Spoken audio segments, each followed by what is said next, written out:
Welcome back to Jatai Academy. I'm Russell Mays, Director of Content. Today we're going to be doing a takeoff on the classic round graduation. But we're going to mix it up a little bit. We're going to be using a feather styling razor. We're going to be using some Tokyo thinning scissors.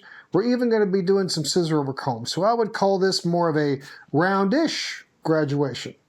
So let's get started. So we're starting here on the side. We're going to take a horizontal parting right above the ear, and that's going to go across the back. And then we're going to take the parting on both sides, pin the other hair up and out of the way. I'm going to use my feather styling razor with the standard blade.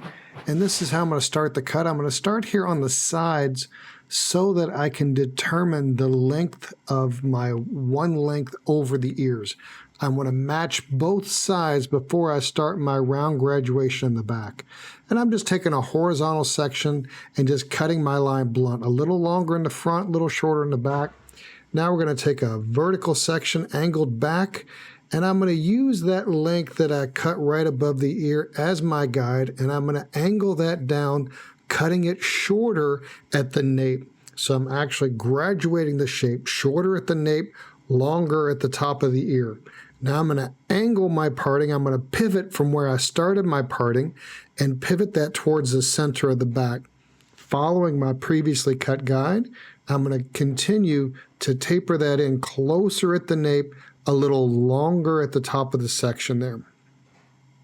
Working everything straight back into the middle at an angle. You can see my angle developing there. Now I'm going to pivot again, and each pivot, that section gets more and more horizontal. So I start out with a very, very vertical section, and by the time I finish, I'm going to go straight horizontal across the back.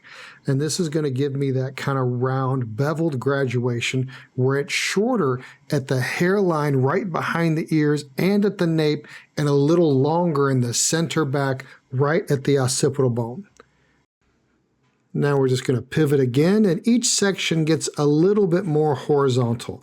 And as I elevate, it's going to get a little bit higher. So I'm going with a very, very low elevation right behind the ear, and then as I work towards the back and as my parting pivots, my elevation gets a little bit higher. So there's a little bit of a feel that goes into this because I have to visualize in my mind what I want my graduation to be and then lay that in. Now, if I'm using a scissor, it's easier to see the line develop than if I'm using a razor. But the advantage of the razor is it gives me a much softer line and it gives me more movement. I don't have to be as precise with the length, but I do have to be more precise when I lay that initial cut into it because it's hard for me to go back and fine tune it and clean it up where the scissor is a lot easier. After I cut it on both sides and I get everything matching, now I'm going to go through and take a horizontal section parallel to the first sections that I took. Now this is going to help me start building my stronger bob-ish shape. Because I'm using a razor, it's going to bevel and it's not going to be a real hard edge bob, but I want it a little longer in the front and then just kind of even all the way around. Working from the ear all the way back into the center of the hair, just using the underneath length as my guide as I'm working from the sides into the back. Now I'll follow with a parallel section and do the exact same kind of motion and methodology that I was doing before. I have a little bit of elevation here, so I soften up that line, a little longer in the front, a little shorter right at the ear, and then we're just going to go straight across the back and doing a horizontal cut so that I don't create any kind of pieciness or separation. I'm just creating softness in my cut line. And I'm just going to follow this right on through and be patient as I work these small sections.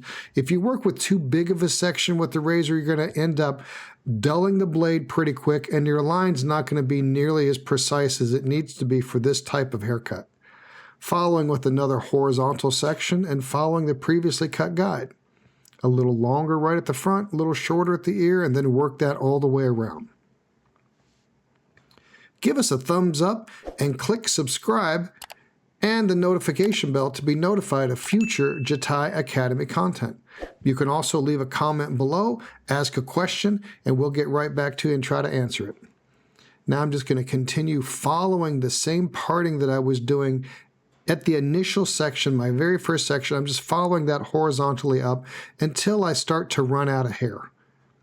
Anything that hangs over, I'm just going to cut off. Now, since I'm cutting this fairly blunt, I want the elevation to bevel the line, but the razoring is going to give me a nice solid line. You'll see I'll take a nice short kind of stroke right through there. I'm not really filleting this by taking a large stroke and making it softer. The longer the stroke, the broader the stroke that you take, the softer that the line gets. Checking that out, and I think that that's looking pretty good. Now we got our last section on this side, and I'm going to go through and do the exact same thing on the opposite side once I finish this right side. Fine-tuning there, I like that, and that's looking pretty good. Perfect. And I like that little bit longer in the front there as well.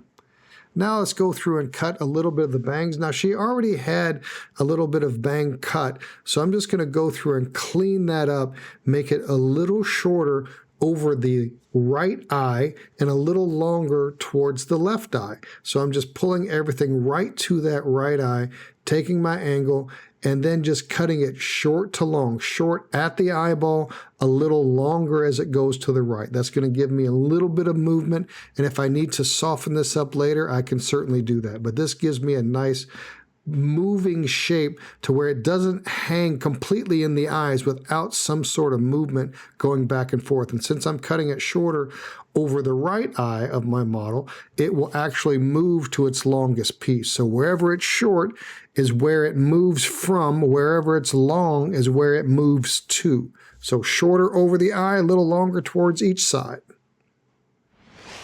Now I'm going to go through and use my Jatai Tokyo scissor. This is the 6-inch scissor, and I like to use this scissor for scissor over comb because it's a nice long skinny blade and it's got a good point. So I'm going to go through right here in the nape, right at both tendons, and taper that line in a little bit shorter. I want that to be very, very clean right there at the corners and the tendons and a little longer towards the center. So I'm just going to go through, take my time, scissor over comb, work that in. I'm not going to go through and recut everything underneath. I just want to cut right there at that hairline behind the ear and clean that line up so it's nice and strong and structured, and it makes that really pop. It makes the shape really pop when you have a soft shape sitting on top of a harder shape. It really supports it and gives it a little juxtaposition and a contrast in textures. There we go. It's looking pretty good. Follow us on your favorite social media at Jatai Feather. I'll just keep working this until I get it in tight like I want. Now, when I'm doing something very, very detailed like this, I want to take my time and be patient and really exert the amount of energy and effort that this little section here really requires, because it is almost the main focal point of this entire haircut, is the structured nape that gives me that kind of round graduation. And when I make it really clean right behind the ear, that really makes everything pop. So I want to take time and make sure everything fits in just properly. Now I'm just going to go through and just clean up a little bit right there in the middle. Anything that hangs over that's too long, I'm taking off. I'm not recutting the whole shape. I'm just taking any kind of long pieces that are softening that up and giving it a little bit more structure. Now let's go through and blow it dry and just get everything dry so I can see how much weight that I have, because wet hair hides how dense the hair is and it hides how much texture that I have. Now I'm going to go through and use my Jatai Tokyo thinning scissor. This, to me, is really the perfect thinning scissor. It removes the exact amount of weight that you need. I can go through and hit it several times and remove a lot of weight. I can go through and hit it once and remove a little weight. It's very, very seamless. It doesn't give me like big chunky lines left over, even though I'm going in straight horizontal and thinning this out from roots to ends, well, from mid-shaft to ends. It doesn't leave me any kind of lines. So by going through and cutting it horizontal like I am to the head, it doesn't introduce any sort of movement to it. It just evenly thins out the hair. Now, I've been having some problems here holding the comb, so I like, oh, there we go again. I dropped it twice in the same haircut. There we go. Now, once I get everything fit in like I want, and just pay attention to it and fine-tuning. Fine-tuning to me is the last 20% that can really make or break a haircut. Getting the basic shape in is easy. It's the fine-tuning that makes it the work of a master. Here is our end result, and I really like this shape. I think it is fun, it's cute, it's interesting, and for somebody with the right personality that demands something fun and inspiring and really kind of cute and kawaii, I think that this really opens up a whole new world of possibilities by combining the styling razor to create texture with a classic type of shape where it's normally very, very solid. This opens up a lot of different variations. So I really encourage you to incorporate this, not only the shape, but also the technique of applying it and getting that soft texture to it into your repertoire. Please check out the Jatai Academy. There's all kinds of fantastic information on there that will make you a better hairstylist and barber. Let us know what you'd like to see in the future. Thank you so much for watching, and we will see you next time.